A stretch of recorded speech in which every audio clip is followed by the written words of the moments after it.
예수님께서 바로 보게 하시고 우리 그리스도인은 누구인가? 바로 예수님께서 열어주신 눈으로 모든 것들을 바라보게 됨으로써 우리는 그리스도인으로 살아간다, 이렇게 말씀할 수가 있을 것입니다. 오늘 우리가 많이 생각하고 오늘날 많이 생각하게 되는 것이 생명이 아닌가 생각합니다. 우리의 생명에 대해서, 또 생명의 가치에 대해서, 생명을 잃는다는 것에 대해서 우리가 많이 생각하게 되는데, 오늘 말씀은 예수님께서 바로 이 생명에 대해서, 지즈츠와베카, 사람의 생명에 대해서 그렇게 말씀하고 계십니다. 그래서 생명이라고 하는 것이 무엇인지 우리가 오해할 수 있는 부분, 진정한 그 생명에 대해서 눈을 뜨고 그 관점으로 살아가도록, 우리 시야가 너무 좁은 것은 아닌지, 우리의 시야가 잘못된 것은 아닌지라고 하는 그 부분에 있어서 예수님께서 눈을 뜨게 하시고 그 뜬 눈을 가지고 생명을 바라보며 살아가도록 그렇게 말씀하고 계십니다. 우리가 일반적으로 생명이라고 하는 것은 기본적으로는 생존이라는 말과 동의어가 되기도 합니다. 생명이라고 하는 게 뭐냐? 생존이다.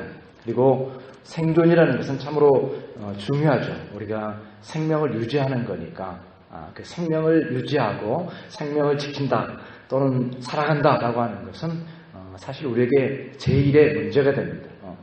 살아있어야 뭔가를 할 수 있고 또 살기 위해서 필요한 모든 것들, 그래서 물질적인 것이라든지 또는 재물이라든지 또 이 시대에는 돈이라든지, 돈이 있어야만 모든 것을 할 수 있기 때문에 생존이라는 관점에서 보면 그 돈이라는 게 너무나도 중요하죠.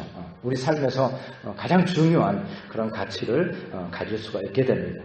생존은 우리에게 우선적인 문제인데, 오늘 예수님께서 누가복음 12장에 정말 그 결정적인 가르침, 그 산상수훈의 내용도 포함된 그런 가르침을 예수님께서 가르치고 계실 때에 등장하는 질문, 이 문제를 좀 해결해 주십시오라고 등장하는 질문이 있는데, 그것이 바로 그 유산에 대한 문제입니다. 이 문제는 우리에게 있어서 중요한 문제일 수밖에 없는 게 그것이 생존에 대한 문제이기 때문에, 그래서 유산을 대개 이제 부모가 유산을 자녀들에게 남겨주면 장자가 한 3분의 2 정도 그렇게 가져가게 되어 있고, 나머지는 또 이렇게 형제들이 나눠 갖도록 되어 있는데, 오늘 이 정황을 살펴보니까 그 장자, 형이 마땅히 아버지의 유산을 좀 동생들에게 나눠줘야 되는데, 그래서 나눠주지 않으니까 이거는 잘못됐다, 이거는 법적으로도 잘못됐고 우리 형편과 처지를 봐도 너무 문제가 큰 문제이기 때문에 이 문제를 좀 해결해 주십시오 라고 예수님께 이 문제를, 질문을 드리는 내용이 됩니다. 그러니까 삶의 문제가 걸려있고 생존의 문제가 걸려있으니까 너무 중요한 문제죠. 제1의 문제이기 때문에, 가장 중요한 문제이기 때문에 이 동생이 답답해서 예수님께 이 문제에 대해서 말씀을 하십니다. 그런데 예수님께서 이러한 너무나도 중요한 이 생존의 문제에 대해서 대답하기를 거절하시면서 생명이라고 하는 다른 차원을 말씀해 주시고, 그래서 생명이 무엇인가 라고 하는 것에 대해서 새로운 눈을 예수님께서 오늘 열어주시는 장면이 오늘 본문의 말씀입니다. 그래서 우리에게 있어서 생명이라고 하는 것은 무엇이냐라고 하는 것을 말씀하실 때에 오늘 그 비유가 등장을 합니다. 그래서 그 비유를 통해서 생명이 무엇인가, 생명이라고 하는 것은 그저 생존만을 의미하는 것이 아니야. 생명이라고 하는 것은, 사람의 생명이라고 하는 것은 생존이 중요하지만, 생존이 제1의 문제인 것 같지만, 그러나 사람의 생명, 생존만이 아니야. 이 관점을 우리에게 열어주시고 우리로 하여금 그 관점을 따라서 살아가도록 말씀하고 계십니다. 그래서 예수님께서 열어주신 이 생명의 관점으로 우리가 살아가야 되는 것이죠. 그 비유를 통해서 그 말씀을 해주고 계신데, 바로 이 생명이라고 하는 것은 생존 그 이상의 가치가 있다라고 하는 것을 말씀해주고 계십니다. 그래서 어떤 부자가, 이제 그 비유의 내용이 나오는 것이죠. 부자가 정말 소출이 많아가지고, 수확을 많이 해가지고 너무 소출이 많아서 그걸 어떻게 할 줄 몰라서 이거 어떻게 할까 하는데 계획을 세웠습니다. 그것은 창고를 지어가지고 거기다가 새로운 창고를 지어서 이 감당할 수 없는 소출을 거기다 다 이제 쌓아둬야지라고 해서 창고를 짓고 새로운 창고에다가 또 가득 그 소출을 쌓아두게 됐습니다. 그러니까 그가 그 삶 속에서 목표로 했던 그것이 다 이루어진 상황이 된 거죠. 자기가 생존하기 위해서 필요한 모든 것들은 다 갖춰지게 됐습니다. 그래서 많은 것을 가지게 되었고 많은 것을 소유하게 되었고 그 소유를 쌓아둘 곳이 없어서 새로운 창고를 짓고 거기다가 다 물건들을 쌓아놓는다라고 하는 것입니다. 그리고 이제 그것을 가지고서 이제는 마음이 너무나도 기쁘고 안심이 되었기 때문에 스스로에게 말합니다. 평안히 쉬고 먹고 마시고 즐거워하자라고 하는 그러한 말. 얼마나 만족스럽겠습니까? 자기가 살아가는 데는 문제가 없어요. 생존하는 데는 더 이상 이제는 아무런 문제가 없어요. 이제는 쉬어도 되고 먹고 마시고 즐겨서 살아갈 수 있는 그런 그 생존이라는 관점에서 볼 때는 모든 것이 갖춰진 부족함이 없는 그런 상태. 그 인생의 목적이 다 이루어진 그런 상태가 되는 것을 말하는 것입니다. 그렇기 때문에 오늘 이 말씀에서 평안히 쉬고 먹고 마시고 즐거워하자. 이 본문의 말씀이 이제 원래는 명령형으로 되어 있습니다. 그러니까 어떻습니까? 쉬어라, 먹어라, 마셔라, 즐겨라. 명령형의 말씀으로 자기 자신에 대해서 이제는 그동안 수고도 많이 했고 그동안 노력도 많이 했고 생존이라는 관점에서 볼 때에 그 모든 목적이 다 이루어졌다. 창고도 다 가득 찼고 새로 지은 창고까지 다 가득 차 있기 때문에 이제는 모든 삶의 목적이 다 이루어졌다. 이것이 이제 자기 인생, 성공적인 자기 인생을 향한 그런 결론이죠. 그렇기 때문에 이제는 쉬어라, 먹어라, 마셔라, 즐겨라. 사실 어쩌면 우리가 또 살아갈 때 그런 어떤 미래적인 비전, 목적, 우리 모두의 또 것이기도 하지요. 그래서 이제는 쉬고 이제는 먹고 마시고 즐길 수 있는 인생, 생존이라는 관점에서 본다고 한다면 그것은 삶의 목적이 될 수가 있을 것입니다. 그런데 그 생명이 생존에 그치는 것이 아니라 거기에서 끝나는 것이 아니라 생명이라고 하는 것은 생존 이상의 의미가 있다. 이것을 우리가 먼저 말씀하고 계십니다. 생명은 그저 생존하는 그 이상의 의미와 가치가 그 생명 안에 있다. 단지 살아내는 것, 생명을 유지하는 것에 생명의 목적이 있는 것이 아니라 그 이상의 가치가 생명에는 있는 것이다 라고 얘기하고 있는 것입니다.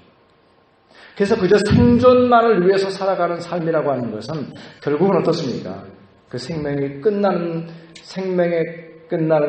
그 사망과 함께 모든 것이 끝나게 되어 있습니다. 그것이 바울사도의 표현을 통해서 보게 되면 세상의 근심은 사망을 이루는 것이다 라고 합니다. 세상의 근심은 사망을 이룬다라는 이 표현 속에서 우리가 알 수가 있게 되는데 세상에 근심이 많지만 세상에서 많은 근심을 하지만 생존하기 위해서 여러 가지로 근심을 하지만 그 결론이 뭐냐? 죽음과 함께 끝나버린다. 생명 자체가 생존만을 목적으로 한다면 생명이 끝나는 것과 함께 사망과 함께 모든 것이 끝나게 되어 있다는 거예요. 그래서 그 세상의 근심, 세상에서 이런 근심도 하고 저런 근심도 하고 하는 그 많은 근심들을 하지만 그 세상의 근심이 사망을 이루고 만다라고 표현할 수밖에 없는 것이죠. 생존만으로 살아가는 그 삶은, 그 생명은 결국 사망으로 끝나게 되는 것을 의미하는 것이기 때문에 생명이라고 하는 것은 생존 이상의 가치가 있다는 것을 생각하게 됩니다. 그래서 생명을 한번 생각해 보게 되면은 그 생명이라고 하는 것은 그저 생존하는 것만이 아니라 생명은 꽃을 피울 수가 있습니다. 그저 존재하는 것뿐만 아니라 생명은 꽃을 피울 수가 있어요. 그래서 그 꽃으로 아름다운 향기를 내뿜을 수도 있는 거예요. 단지 살아있는 것만으로 존재하는 것이 아니라 꽃으로 존재할 수 있는 것이 생명입니다. 생명은 열매를 맺을 수 있습니다. 자기 자신만을 위해서가 아니라 길손들을 위해서, 배고픈 영혼들을 위해서 그 열매를 제공하고 베풀 수 있는 그것이 바로 생명의 가능성이죠. 생존만이 아니에요. 생명은 열매를 가질 수가 있습니다. 생명은 가지와 잎사귀를 통해서 그것을 통해서 지나가는 사람들에게 그늘을 제공할 수 있어요. 그 생명의 가치죠. 나 혼자 존재하겠다라고 하는 것이 아니라 생명은 그늘을 가지고 있고 가지를 가지고 있습니다. 그리고 계시록의 말씀이나 에스겔서 말씀에 보면은 그 잎사귀가 나오잖아요. 잎사귀가 치료자가 된다. 만국을 치료한다. 나 혼자만을 위해서가 아니라 만국을 치료하기 위해서 그 잎사귀들이 사용될 수 있는 것이 생명의 가능성이죠. 그런데 만약에 생명을 그저 생존으로만 생각한다고 한다면 생존은 그 생명이 끝나는 것과 함께 모든 것이 끝나버리는 그저 사망을 이루는 것에 불과한 것이 되는 것입니다. 예수님께서는 생명이라고 하는 것은 생존에 그치는 것이 아니라 생명의 가능성이 있다. 생명에는 새로운 가치가 있고 새로운 의미가 있다라고 하는 것을 말씀하고 계십니다. 그것이 예수님께서 열어주시는 생명에 대한 새로운 관점입니다. 그 비유를 통해서 우리가 계속 살펴보게 되면은 이제 이 부자가 이제는 됐다. 모든 것이 이제는 되었고 자기가 원하는 것을 다 이뤘기 때문에 이제는 됐다. 이제는 여러 해 동안 이제는 먹고 마시고 즐기고 먹자, 쉬자, 즐기자, 기뻐하자, 먹고 마시자 이렇게 됐죠. 그래서 그 스스로에게 말하기를 이제는 됐다 이런 마음을 가지고 살아가게 되는데 오늘 이 모든 것이 갖춰진 부자에게 하나님은 이르시되 어리석은 자여 오늘 밤에 내 영혼을 도로 찾으리니 라고 말씀하고 있습니다. 갑자기 어리석은 자가 됐습니다. 모든 것을 이룬 그 사람이 참으로 어리석은 자가 됐습니다. 여러 해 동안 먹고 마시고 쉬고 하겠다라고 했는데 거기서 이제 그 내용이 나오죠. 여러 해라고 하는 표현이 나오는데 그가 계획을 세웠습니다. 오랫동안 이렇게 창고가 가득 차 있고 새로운 창고도 가득 차 있으니까 문제가 없겠죠. 여러 해 동안 먹고 마실 수 있고 또 새로운 소출이 나오면 또 채우면 되니까 또 새로운 창고를 지어서 쌓아두면 되니까 이거는 여러 해 동안 아무 문제 없이 영원토록 그런 관점을 가지고 그가 생각했지만 어떻습니까? 하나님께서는 오늘 밤에 데려가겠다라고 말씀하고 계시거든요. 그러니까 이 부자가 생각했던 그 여러 해가 오늘 밤으로 끝나버린 겁니다. 이것이 의미하는 바는 생명이라고 하는 것은 어떤 것인가? 생명이라고 하는 것, 우리가 우리의 생명을 생각하게 될 때에 반드시 생각해야 될 것이 여러 해 동안 살아갈 것이다 라고 하는 것을 우리가 우리의 생명에 대해 생각하는 것이 아니라 오늘 밤에 우리의 생명이 끝날 수 있다라고 하는 생명의 종말에 대해서 생각하기를 주님께서 말씀하고 계십니다. 이것이 생명에 대한 예수 그리스도의 가르침입니다. 생명에는 종말이 있다. 이것 또한 우리에게 중요한 겁니다. 생명이 그저 생존 이상의 가치가 있다는 것도 중요하지만 또 중요한 것은 우리의 생명이 언젠가는 끝난다라고 하는 것. 그리고 이 관점을 놓치지 말아야 된다라고 하는 것. 그렇기 때문에 그 생명을 바로 보기 위해서는 생명에는 종말이 있다는 의미이고 종말을 가지고 있다라고 하는 것의 의미는 무엇입니까? 언제나 그 종말은 오늘 현재의 새로운 의미와 가치를 부여하게 됩니다. 종말을 의식한다라고 하는 것은 오늘 현재의 가치를 부여한다는 의미가 돼요. 끝이 있다라는 의미가 아니라 종말이 있기 때문에 생명이 끝나기 때문에 오늘 나의 삶의 가치를 우리가 새롭게 봐야 된다는 이것이 종말의 교훈이에요. 우리가 언젠가 우리 생명이 끝난다라고 하는 이 사실은 오늘 나의 이 생명이 얼마나 소중한 것인가 이 사실을 우리에게 새롭게 깨우쳐준다는 사실이죠. 바로 이것이 예수님께서 열어주신 것입니다. 그래서 이 생명이 우리에게 얼마나 소중한 것인가 오늘날 우리가 살아가는 삶의 어떤 그 관점, 문화, 흐름이라고 하는 것은 무엇입니까? 우리가 주의해야 되는 것이 있는데 이 생명의 종말에 대해서 생각하지 못하게 한다는 거예요. 뭔가 바쁘고 뭔가 중요하고 뭔가 재밌는 일들이 계속 이어져서 결국 이 생명의 종말에 대해서 우리가 생각하지 못하도록 한다. 이것이 이 시대의 흐름이라는 것을 생각하면서 우리는 일깨워서 이 생명의 종말이 있다라고 하는 이 사실에 대해서 그것으로 인해서 오늘 나에게 주어진 이 생명이 얼마나 소중한 것인가 라고 하는 것을 깨달으면서 결코 이 생명이 낭비되어져서는 안 된다. 이 생명은 결코 낭비되어져서는 안 된다. 우리 삶 속에서 어떤 것이 더 중요하고 어떤 것이 덜 중요한 것인지 우리는 선택하면서 살아야 된다. 우리 생명이 제한되어 있기 때문에 언젠가는 이 생명의 종말이 오기 때문에 우리는 선택해야 됩니다. 우리 생명이 낭비되지 않도록 해야 됩니다. 이전에서 우리가 깨어있고 우리가 분별해야 되고 오늘 이 부자가 이제는 여러 해 동안 먹고 마시고 즐기자 했지만 오늘 밤에 데려가겠다라고 하는 것으로서 그의 모든 계획이 수포로 돌아가 버리고 그가 가졌던 모든 계획들이 무너져 버리는 그것을 보면서 결국 종말을 의식하지 못한, 생명의 종말을 의식하지 못한 그 삶이 어떻게 허무할 수 있는가라고 하는 것을 우리가 생각하게 되는 것입니다. 더 나아가서 바로 이 생명은, 이 부자는 이 재물을 자기를 위해서 쌓아두게 되죠. 자기를 위하여 재물을 쌓아두고 하나님께 대하여 부여하지 못한 자가 이와 같으니라 라고 하는 이 비유의 마지막 부분에 이 말씀을 통해서 이 생명에 대해서 말씀하고 있는 것은 무엇입니까? 이 생명이 나를 위해서, 자기를 위해서 재물을 쌓아둔 사람, 이렇게 정의를 하고 있는, 이 생명이 나 자신을 위해서 그렇게 사라지는 생명이 아니라 분명하게 말씀하고 있는 것은 하나님께 부여한 자가 되라. 그 생명의 주인이 누구인가?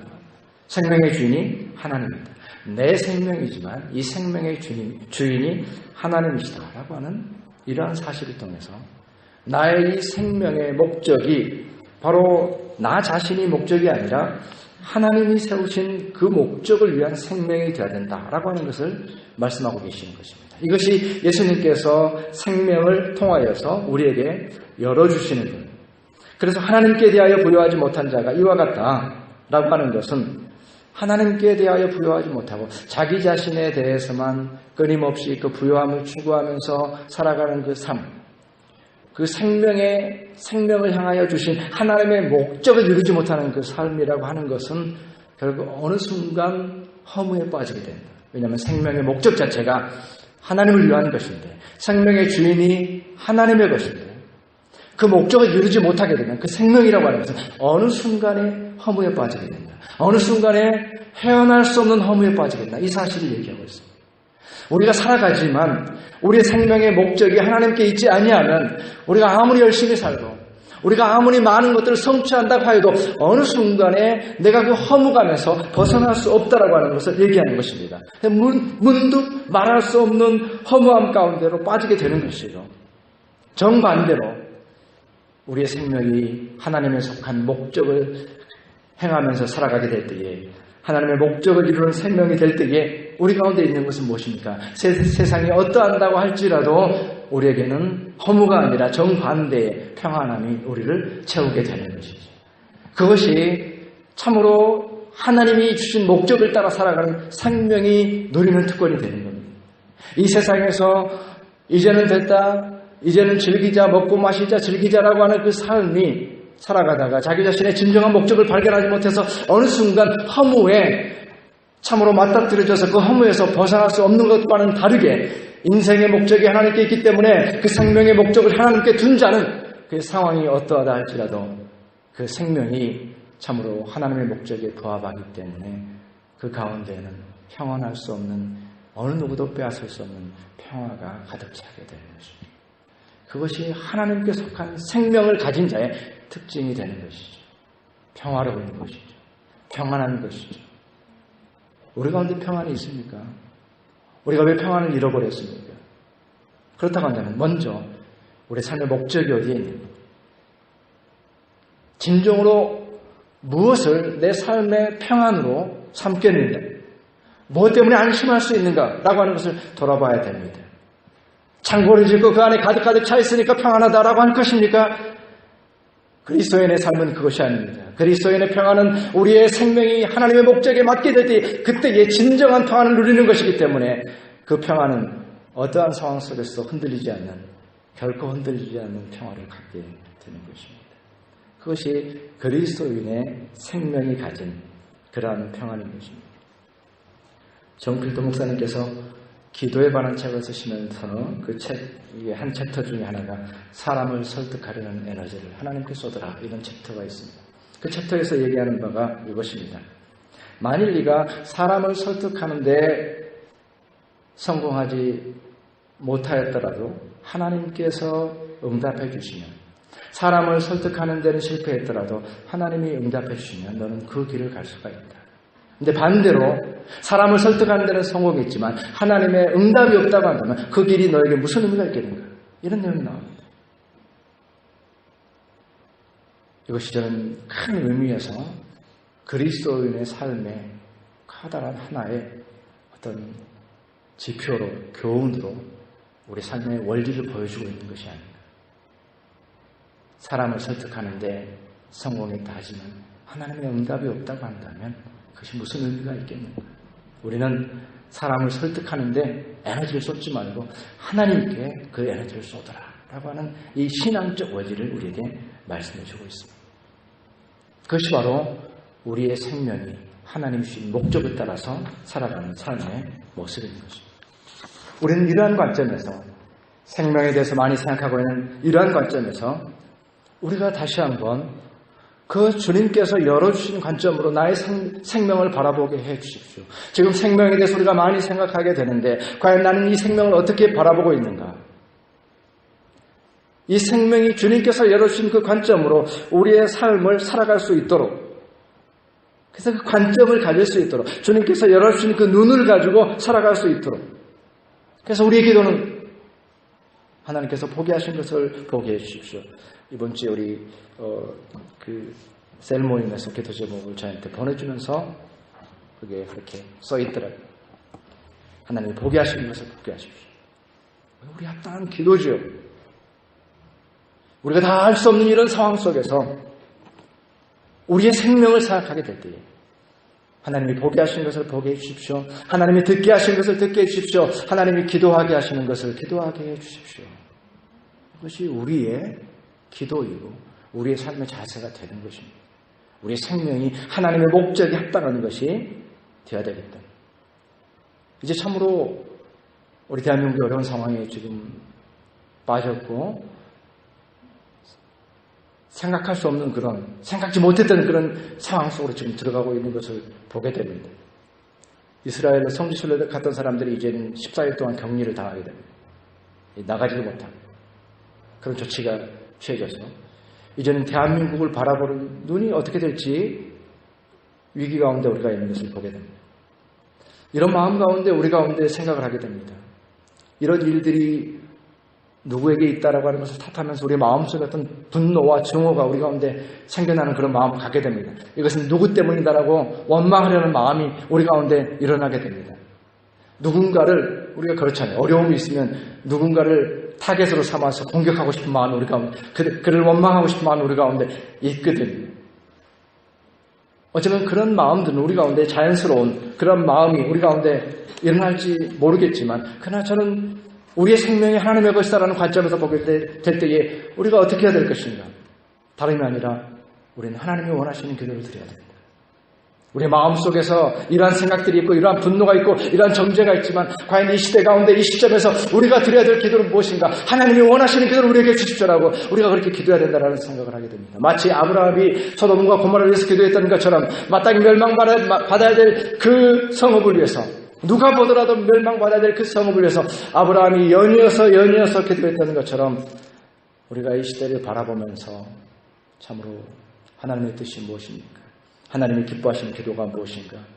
우리가 묻고 기도해야 된다는 생각을 하게 됩니다. 그래서 인간적 관점으로 볼 때는 마땅히 정죄받을 이들도 있고 원망할 수 있는 사람도 있지만 그들까지라도 우리가 위해서 기도해야 될 책임이 우리 그리스도인들에게 있다. 이것이 예수 그리스도께서 열어주신 그 생명을 가지고 살아가는 삶의 다름이다. 누구를 원망할 것인가? 어떤 나라를 원망할 것인가?